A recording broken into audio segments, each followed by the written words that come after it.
বিদেশ থেকে টাকা পাঠানোর ক্ষেত্রে ব্যাংক থেকে বৈধ উপায় থাকা সত্ত্বেও কিছু টাকা বেশি পাওয়ার জন্য হুন্ডি বা অবৈধভাবে টাকা দেশে পাঠানো হয়, এটা জায়েজ আছে কি? যে সমস্ত ভাইদের কোনো উপায় নাই, নিরুপায়, অবৈধ হয়ে গেছেন, কোনো কারণে কফিল জুলুম করেছে, নিরুপায় হয়ে গেছেন, বৈধ চ্যানেলে পাঠানোর কোনো সুযোগ নেই, তাদের কথা ভিন্ন। নর্মালি এরকম করা উচিত না। দারুল জামানদের ফতোয়া রয়েছে এর বিপক্ষে, এবং আরো বড় বড় প্রতিষ্ঠানগুলোর ফতোয়া রয়েছে। কারণ আপনারা জানেন, এই যে আমাদের দেশের রিজার্ভ খালি হয়ে গেছে, ডলার সব বাইরে চলে গেছে, এই দেশে যারা চুরি ডাকাতি করে, দুর্নীতি করে, ঘুষ খায়, বড় বড় দুর্নীতিবাজরা, এদের বেগম পাড়াতে, জার্মানিতে, আপনার কানাডাতে বেগম পাড়াতে, আমেরিকাতে বিভিন্ন জায়গায় তাদের বাড়ি গাড়ি, শত শত কোটি টাকা সম্পদের কথা আপনারা প্রায় পত্রিকা শুনেন না? এগুলা কেমনে যায়? এই হুন্ডির মাধ্যমে। এগুলা যাওয়ার সবচেয়ে বড় প্রধান চ্যানেল কি? এই হুন্ডি। বিদেশ থেকে আপনি আপনার কাছ থেকে তারা রিয়েল গুলা নিয়ে নিচ্ছে, হুন্ডির লোকেরা নিচ্ছে, তারা নিয়ে এদের পর্যন্ত পৌঁছাচ্ছে। ওরা দেশ থেকে যে দুর্নীতির টাকা পাইছে ওইটা দিয়ে আপনার এখানে টাকা দিয়ে দিচ্ছে, আর ওখান থেকে রিয়াল ডলার নিয়ে তারা পাচার করে নিয়ে যাচ্ছে, দেশ খালি হয়ে যাচ্ছে।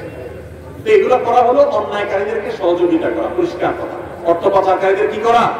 সহযোগিতা করা। এটা পারতপক্ষে করা উচিত না। কেউ নিরুপায় হলে তার কথা ভিন্ন। তবে এগুলো পাঠাইলে যে হুন্ডিতে পাঠাইলে টাকা হারাম হয়ে যাবে তা কিন্তু না, আবার ভুল বুঝেন না।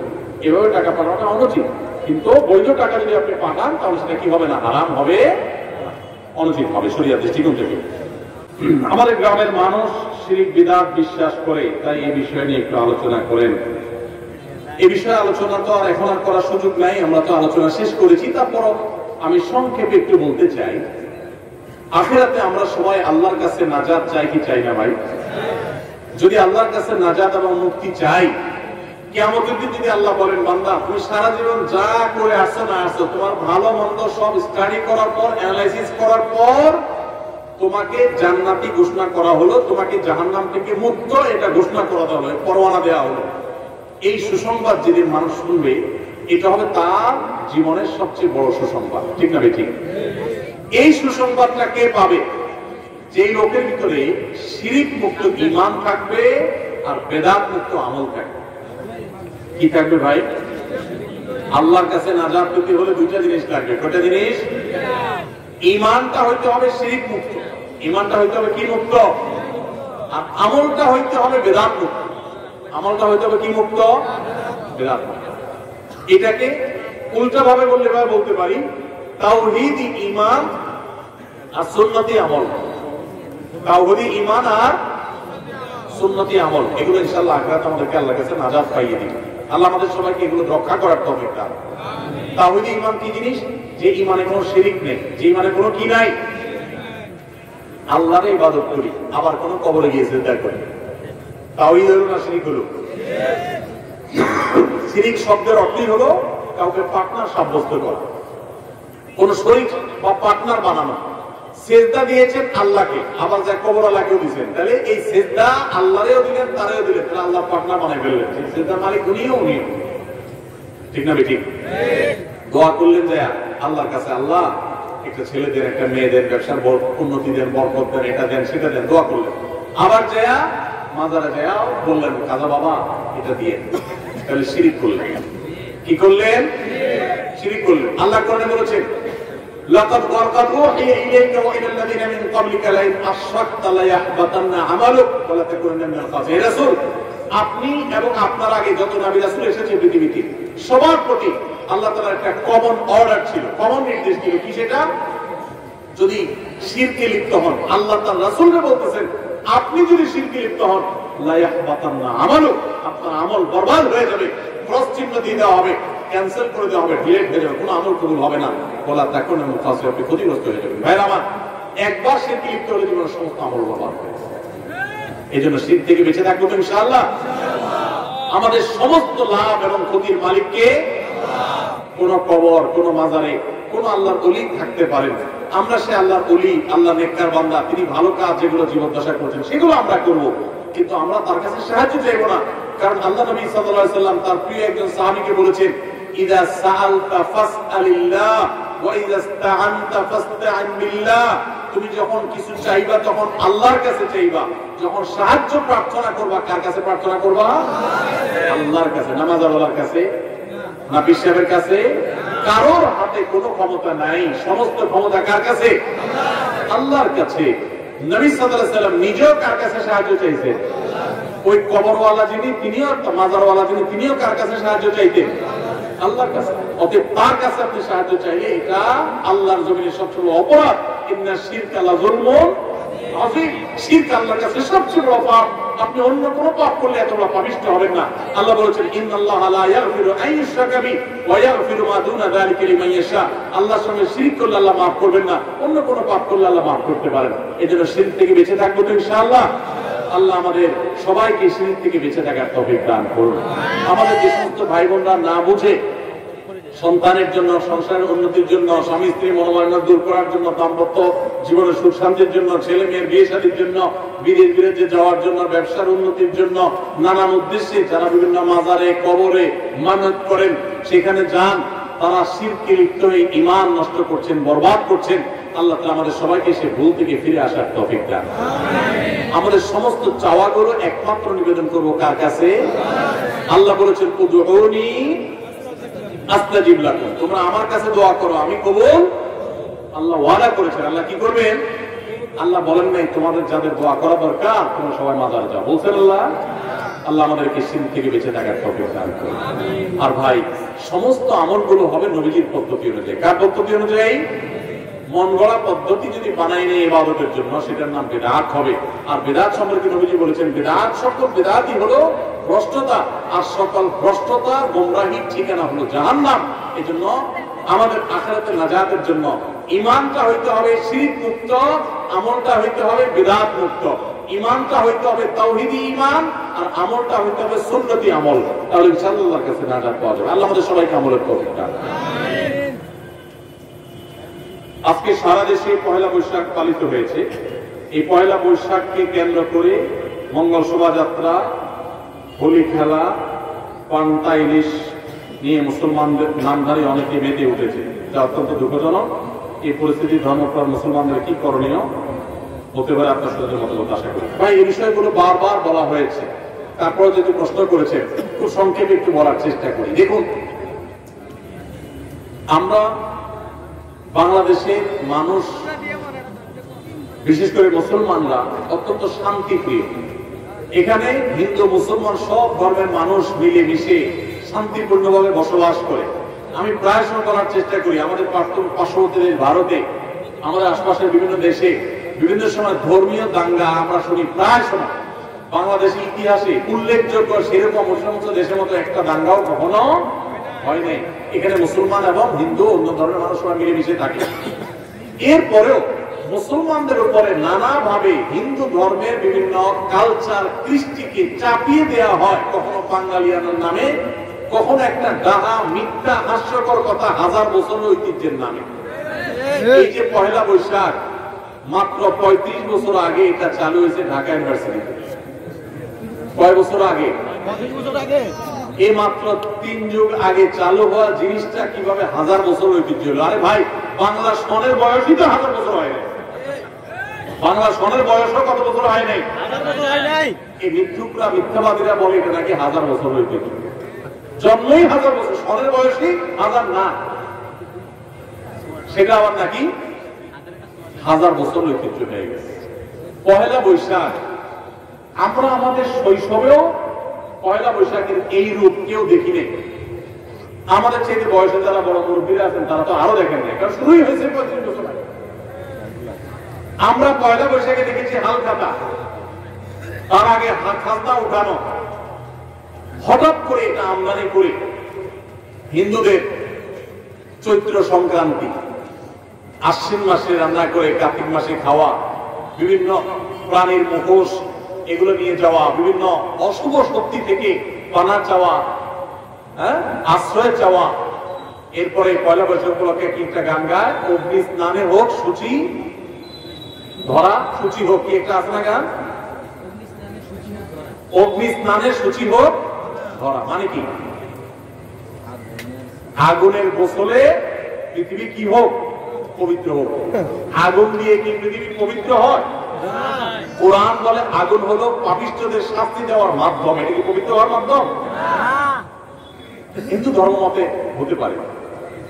তো খুব দুঃখজনক বিষয় যে সারা বছর ধরে হিন্দুদের যত পূজা অর্চনা আছে সবগুলো একসাথ করে বাঙালিয়ানা ট্যাবলেট দিয়া মুসলমানদেরকে খাওয়া দেওয়া হচ্ছে। ভাইরা আমার, বাংলা নববর্ষ বা বাংলা সন, এই বাংলা সনের প্রবর্তক কে ছিলেন? সম্রাট আকবর। সম্রাট আকবরের আমলে বাংলা সনটা যে হয়েছে হিজরি সনের সাথে মিল করে হয়েছে। হিজরি সনটা হলো লোনার চান্দ্রবর্ষ, আর বাংলা সনটাকে শুধুমাত্র ওই সনটাকেই আপনার সৌরবর্ষে পরিণত করা হয়েছে, এটাতে রূপান্তর কনভার্ট করা হয়েছে, জাস্ট এটাই। তাহলে বাংলা সনের সাথে হিজরি সনের একটা নিগুড় সম্পর্ক আছে। সম্পর্ক কি? ওইটারই একটা রূপ মাত্র এটা। সেই সনটার প্রথম দিনটাতে মুসলমানদেরকে যত সব শিরকি কর্মকাণ্ড করে তারপরে মুসলমানদেরকে সেই দিন পালন করতে আমাদেরকে নির্দেশ দেওয়া হচ্ছে। খুবই দুঃখজনক, খুবই আপত্তিকর। দেখুন, মঙ্গল শোভাযাত্রা করা হয় কেন?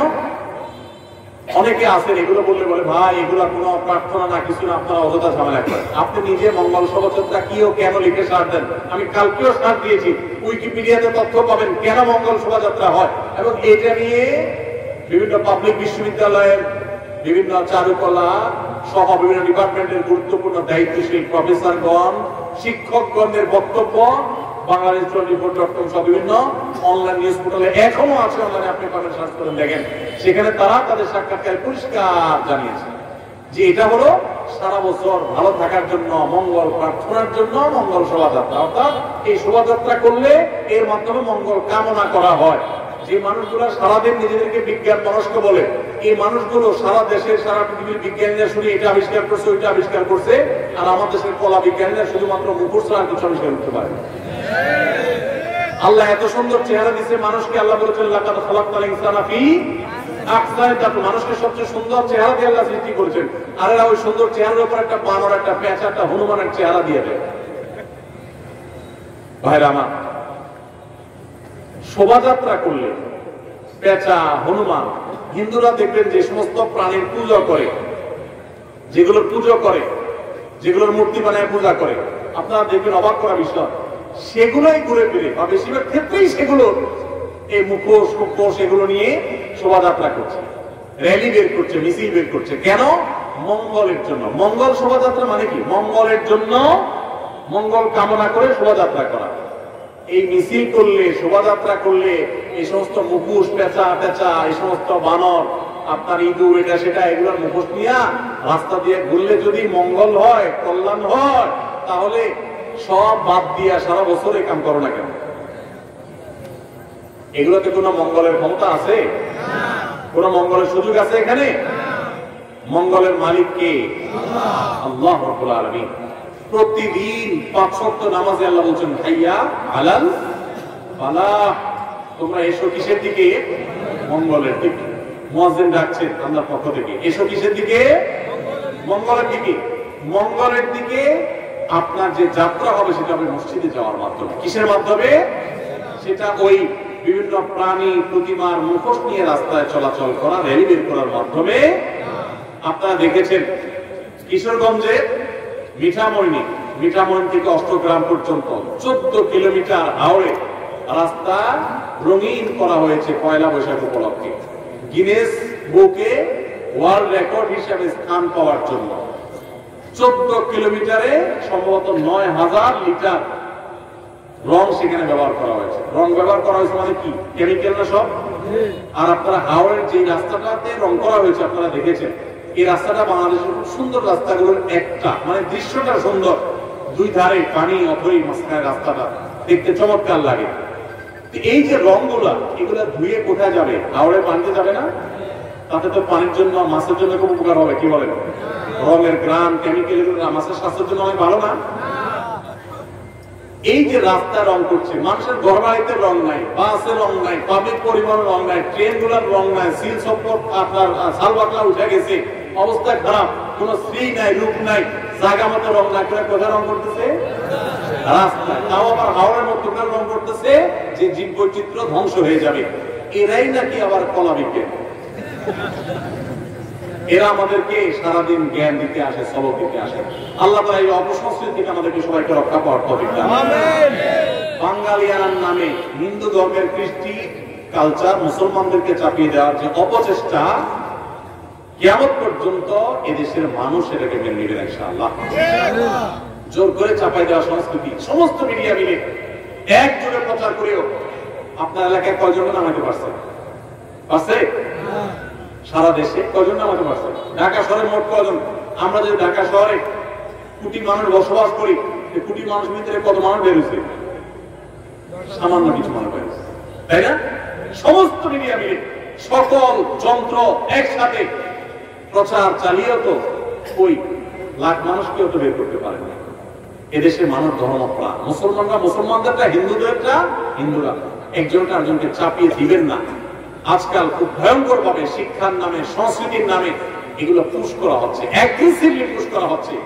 ঈমানের দাবির কারণে এগুলো থেকে আমাদের বেঁচে থাকতে হবে। আল্লাহ আমাদেরকে তৌফিক দান করুন। আমরা মঙ্গল কামনা করব কার কাছে? মঙ্গলের মালিকের কাছে।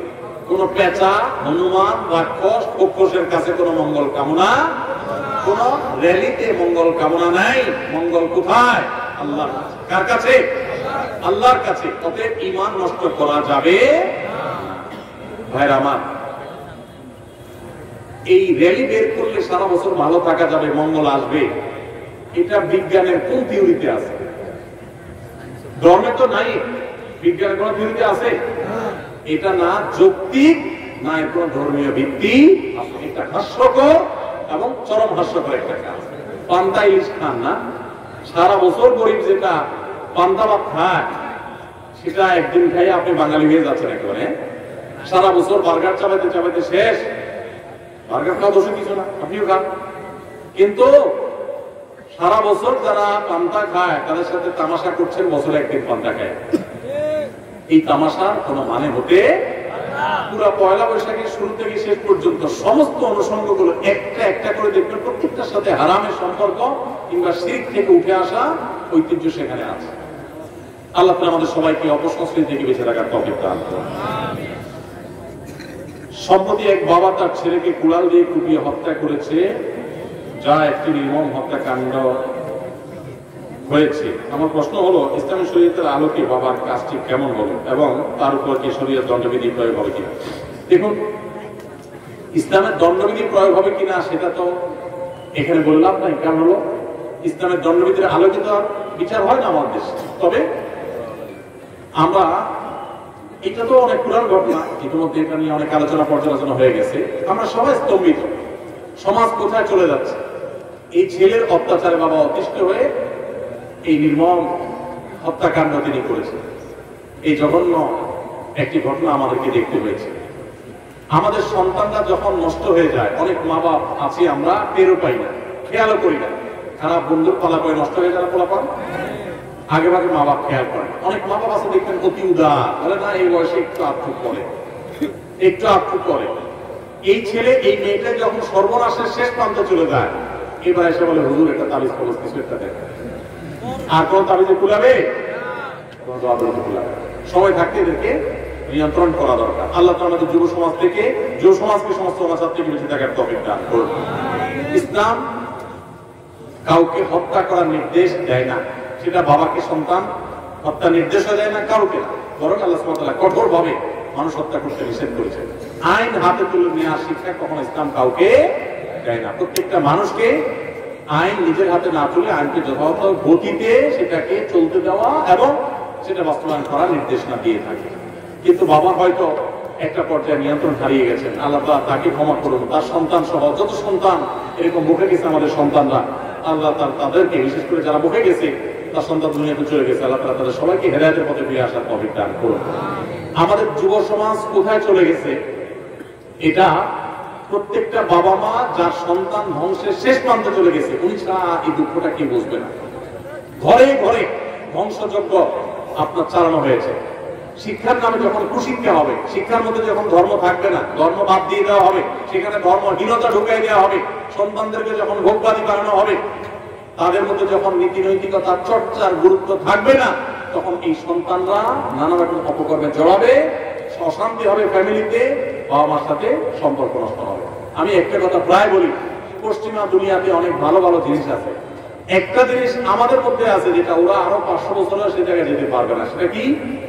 আমাদের এই অঞ্চলে আমরা গরিব হতে পারি, আমাদের অনেক দিক থেকে দুর্বলতা থাকতে পারে, আমাদের এখানে ছেলে মেয়ের সাথে বাবা মার যে সম্পর্ক, ফ্যামিলি বন্ডিং, আমাদের যে বোঝাপড়া, ভালোবাসা, এটা তাদের মধ্যে, পশ্চিমাদের মধ্যে একটুও নাই।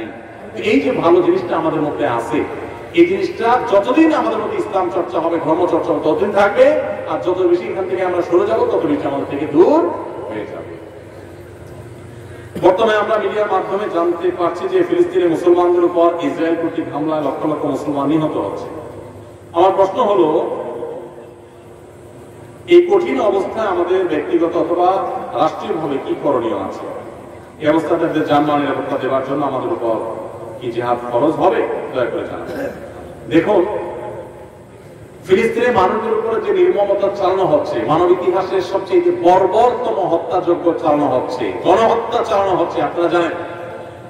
এবং সবচেয়ে লজ্জাস্কর বিষয় হলো, এই বিষয়গুলো দেখে পৃথিবীর যাদেরকে আমরা মোড়ল মনে করি, যারা সকাল বিকাল আমাদেরকে দেখবেন মানবতা, মানবাধিকার, মানুষের অধিকারের সবক দেয়, সারাদিন সবক দেয় না, এদেরকে দেখবেন মুখে সুন্দর করে কুলু পেটে বসে আছে, মনে হয় যে এরা কিচ্ছু চোখেও দেখছে না। শিশু হত্যা হচ্ছে, নারী হত্যা হচ্ছে, এদের কোনো আওয়াজ নাই। আফগানিস্তানের মেয়েরা পড়ালেখা করতে পারছে নাকি বোরকা পরে মাদ্রাসা গেছে, বোরকা খুলতে পারছে কি পারে না, স্কুল কলেজে গেছে, সেখানে তাদেরকে বোরকা খুলতে দেওয়া হলো কি হলো না, এটা নিয়ে দেখবেন আমাদের দেশের বুদ্ধিজীবী চিৎকার চেঁচামেচি, হ্যাঁ নারীকে বোরকা পড়তে বাধ্য করছে নাকি। অথচ হাজার হাজার নারীকে ফিলিস্তিনে হত্যা করা হচ্ছে, এই বিষয়ে এদের মুখে কোনো আওয়াজ। এরা হলো সাক্ষাৎ শয়তান, এরা হলো সাক্ষাৎ শয়তান, আত্মভণ্ড, প্রতারক। এরা মানুষের সাথে প্রতারণা করে। এই মানুষগুলো তাদেরকে চেনবার সুযোগ তৈরি হয়েছে আমাদের। ফিলিস্তিনি মানুষদের পাশে আমাদের দাঁড়াবার বহু রাস্তা আছে ভাই। সবচেয়ে সহজ রাস্তা হলো এই অভিশপ্ত ইহুদিদের পণ্য প্রতিটা ঘরে ঘরে, এখানে যত মানুষ আছেন, একজন মানুষ বলতে পারবে যে আমার ঘরে ইহুদির মালিকানাধীন কোন পণ্য আমার বাসায় নাই, এমন মানুষ বলতে পারেন কেউ? যিনি হাত তুলছেন তার বাসায় যদি আমি এখন ইনভেস্টিগেশন করি, সার্চ করি, একটা না একটা হয়তো বা বের হবে, নাও বের হতে পারে।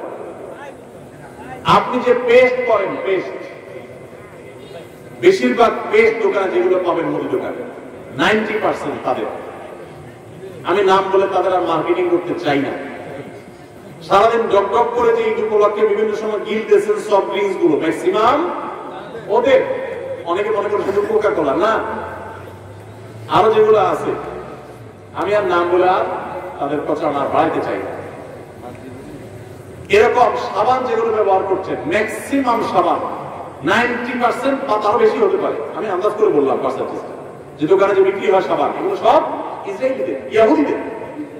এরকম আপনার বাসা দেখবেন বেডরুমে, কিচেনে, রান্নাঘরে, টয়লেটে, আপনি আপনার সমস্ত জায়গায় লোশনের নামে, সাবানের নামে, শ্যাম্পুর নামে, পেস্টের নামে, আপনি ওয়াশিং পাউডারের নামে আপনি দেখবেন যে তাদের জিনিস ছাড়া কিচ্ছু নেই। ভাইরা আমার, ফিলিস্তিনি মানুষদের প্রতি সহমর্মিতা প্রদর্শন করতে গিয়ে আর কিছু না পারেন, এই একটা কাজ করেন, আপনার টাকায় ওদের কোনো জিনিস কিনবেন না। চেষ্টা করা যাবে ইনশাআল্লাহ। দেশীয় জিনিস কিনবেন, মুসলিম কান্ট্রির কোন জিনিস কিনবেন, দাম বেশি হোক, দাম যদি বেশিও হয়, মান যদি একটু খারাপও হয়, তারপরও সেটা কিনবেন, আল্লাহর কাছে সওয়াব পাবেন, নিজের মনের কাছে সান্ত্বনা পাবেন যে আমি এতটুকু করতে পারছি না, ওই অভিশপ্তদের জিনিসটা তো আমি কিনলাম না। আপনি দেখছেন সাবান শ্যাম্পু কিনতেছেন, আপনি দেখছেন লোশন কিনতেছেন, আপনি দেখছেন ওয়াশিং পাউডার কিনতেছেন, আপনি দেখছেন সেটা হয়তো সফট ড্রিঙ্কস কিনতেছেন, আসলে সেটা না।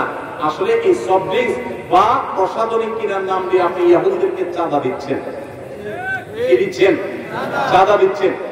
সারা দেশের সমস্ত মুদি দোকানে দেখবেন তাদের জিনিস ভরা, তাদের জিনিস দিয়ে বিক্রি করে আমাদের ঘরে ঘরে দিয়ে আমাদের থেকে টাকা নিচ্ছে। প্রত্যেক সপ্তাহে আপনি সাবান কিনতেছেন, শ্যাম্পু কিনতেছেন, এটা কিনতেছেন, সেটা কিনতেছেন, হ্যাঁ, এগুলো কিনে কিনে প্রতি সপ্তাহে আপনি চাঁদা দিচ্ছেন। এই চাঁদার টাকাই বোমা হয়ে পড়তেছে ফিলিস্তিনের মাজলুম মুসলমানদের উপরে, মসজিদুল আকসার উপরে, বাইতুল মুকাদ্দাসের উপরে। আল্লাহর কাছে এর জন্য জবাবদিহি করা লাগবে ভাই। এজন্য আমরা সংকল্প করি, আসুন ওদের কোন পণ্য আমরা কিনবো না ইনশাআল্লাহ। কোন দোকানদার ভাই যদি হিম্মত করে একটু লিখে দিতে পারেন তার দোকানে যে আমি এই সমস্ত ইহুদিদের পণ্যগুলো আমি রাখি না, আল্লাহর জন্য স্যাক্রিফাইস করি, আমি তার দোকানে কেনা বেচা একটু কম হোক, এই একটা আমল তাকে আল্লাহর কাছে হয়তো কিয়ামতের ময়দানে নাজাত পাইয়ে দিতে পারে। আমরা সবাই চেষ্টা করবো না ইনশাআল্লাহ? এই একটা কাজ করি। অনেকে বলে যে ভাই আমরা বয়কট করে কি হবে, আমি একা বয়কট করলে কি হবে, বয়কট করলে তাদের কি হবে? আপনারা শুনেছেন ম্যাকডোনাল্ডস এর মতো কোম্পানি সারা বিশ্বের মুসলমান তো বটে, অন্য ধর্মের মানুষ পর্যন্ত ফিলিস্তিনের এই গণহত্যার প্রতিবাদে তাদের রেস্টুরেন্টে খাবার বন্ধ করে দিয়েছে, কেনা বন্ধ করে দিয়েছে। লক্ষ লক্ষ মানুষ, কোটি কোটি মানুষ পৃথিবীতে বর্জন করেছে, বয়কট করেছে। এর ফলে তাদের শত শত দোকান বিক্রি করতে বাধ্য হয়েছে। অন্য সবগুলো ব্যবসা লাভে উঠে যাবে যদি শুধু মুসলমানরা কিনা বন্ধ করে দেয়। আমরা চেষ্টা করবো না ইনশাআল্লাহ? আর সবচেয়ে বড় কথা হলো তার ব্যবসা বন্ধ হলো কি হলো আমার দেখার দরকার নেই। আমি আল্লাহর কাছে বলতে পারবো, আল্লাহ আমি আমার সাধ্যে যেটুকু আছে আমি করছি, আমার চেষ্টা তো আমি করলাম। চেষ্টা করা যাবে না ইনশাআল্লাহ? আল্লাহ আমাদের সবাইকে তৌফিক দান করুন। তথাকথিত ইউটিউবার আলেম বলেছেন, কোন আলেমের নাম নিয়ে কোনো কিছু বললে তো আমি সেটা উত্তর দিতে চাই না। যদি কারোর নাম নেন না, আপনি ইন্ডিকেট করেছেন। আবার ইউটিউবার আলেম মানে কারে বুঝেছেন? আবার এখানে ওই যে ইউটিউবাররা এটাকে ক্লিপ বানায় আবার ধান্দা করবে না, এটা উত্তর দিলাম না। ভালো প্রশ্ন হলো, দিলাম না। প্রবাসী একবার আল্লাহর কাছে চাইতে হলে কি কোনো মাধ্যমের প্রয়োজন আছে? আল্লাহর কাছে যদি চাইতে হয় তো কোনো ভায়া বা মাধ্যমের কোনো প্রয়োজন। অন্য ধর্মের মানুষদের সাথে আমাদের পার্থক্যই তো ভাই এই জায়গায়। হিন্দুরা তারা ঈশ্বরের কাছে চায় কার মাধ্যমে? তাদের বিভিন্ন দেবতার মাধ্যমে, দেবদেবীর মাধ্যমে, তাই না? তো আপনি যদি আল্লাহর কাছে যাওয়ার জন্য আপনিও কোনো মাধ্যম ধরেন তো তাদের মতো হয়ে গেল। তাওহীদ তো হলো যে না আল্লাহর কাছে সরাসরি চাইবেন। আমরা নামাজের মধ্যে বলি প্রত্যেক রাকাতে সূরা ফাতিহায় ইয়্যাকা না'বুদু ওয়া ইয়্যাকা, আল্লাহ তোমারই ইবাদত করি আর সাহায্য শুধু তোমার কাছেই চাই। এখানে তো আপনি কোনো ভাইয়ের কথা বলেন নাই। আল্লাহ বলেছেন উদউনি, তোমরা আমার কাছে চাও, আস্তে আমি তোমার দোয়া কবুল করব, আস্তাজিব লাকুম। তাহলে আল্লাহ তো বলেন নাই যে তোমরা আমার কাছে চাও তাহলে আমি তোমার দোয়া কবুল করব। কোন ভায়া, কোন মিডিয়ার কোন প্রয়োজন একটা আয়াতের ভুল ব্যাখ্যা দিয়ে আমরা অনেকে বিভ্রান্ত করি, অনেককে বিভ্রান্ত করতে দেখা যায়। অপটা বলে হিল ওসিলা বলে আল্লাহ নিজে বলছেন উসিলা ধরতে। আপনি এখানে বাংলা উসিলা পাইছেন, আল্লাহ কি বাংলায় কইছে? ওসিলার ব্যাখ্যায় মুফাসসিরগণ কি বলেছেন সেটা দেখেন। আল্লাহর ইবাদত বন্দেগীর মাধ্যমে আল্লাহর নৈকট্য লাভ করতে আল্লাহ নির্দেশ করেছেন। উসিলা মানে কোন হুজুরকে, কোন পীরকে ভায়া ধরতে আল্লাহ বলেন নাই।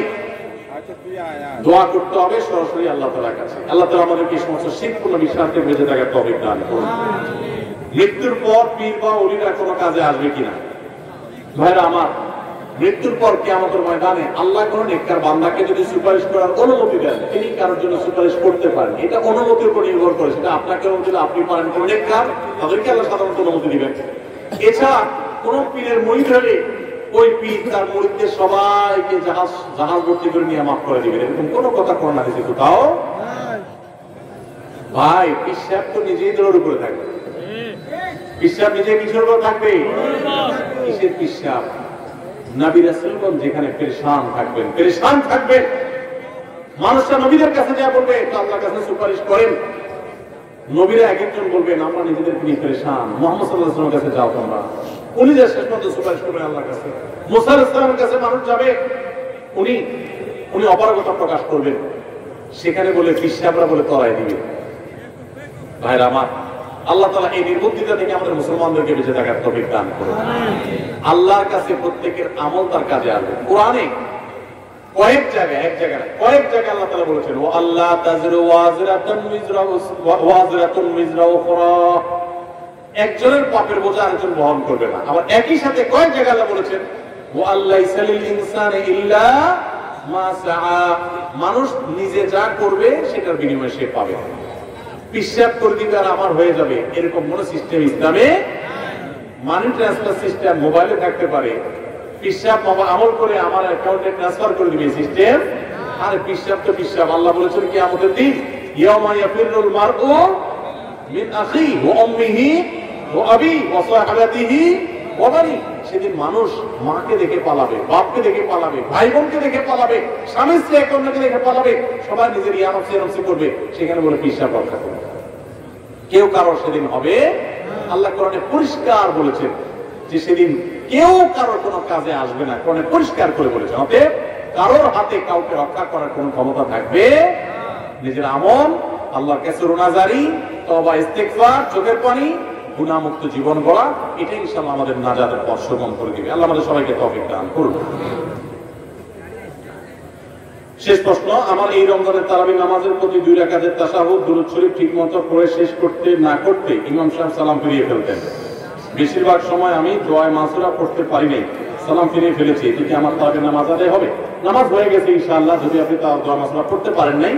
কিন্তু ইমাম সাহেব যদি এত বেশি তাড়াহুড়া করে, ইমাম সাহেবের নামাজের পর একটা চা পানি খাওয়াইয়া বুঝাবেন, হুজুর আমি তো পারি না, একটা আস্তে পড়েন না, একটু চা পানি খাওয়াই দেখবেন হুজুর ইনশাআল্লাহ আস্তে পড়া শুরু করতেছে।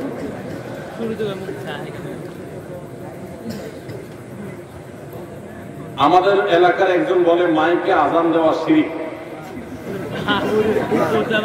মাইকে আজান হয় এমন মসজিদে নামাজ পড়লেও নাকি নামাজ হবে না। ভাই শিরকের মানে কি? শিরক মানে হলো আল্লাহর সাথে কাউকে কি করা? শরীক বানানো, পার্টনার বানানো, শেয়ার বানানো। মাইকে আজান দিলে আল্লাহর সাথে কিভাবে কার সাথে শেয়ার হয়? এই যে এরকম কথা যদি কেউ বলে থাকে, উনি শিরক শব্দের অর্থই বোঝে নেই।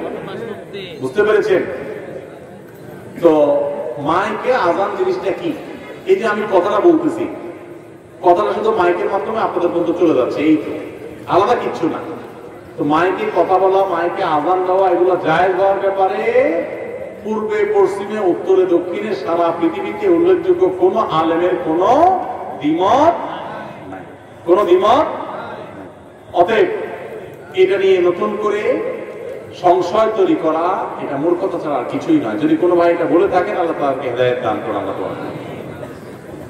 যৌথ পরিবারে কেবল মাত্র ভাইদের আয়ের টাকা দিয়ে জমি ক্রয় করে পিতার নামে রেজিস্ট্রি হলে উক্ত জমির ভাগ বোনদের দেওয়া জায়েজ হবে কি?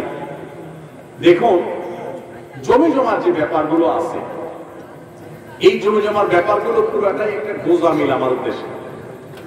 বিশেষ করে এই ছেলে মেয়েরা উপার্জন করে মুরব্বীর নামে, বুড়ার নামে, চাচাদের নামে দিলে উনি যে জমি জমা কিনেন, এগুলোতে একটা বিরাট ঘাপলা থাকে।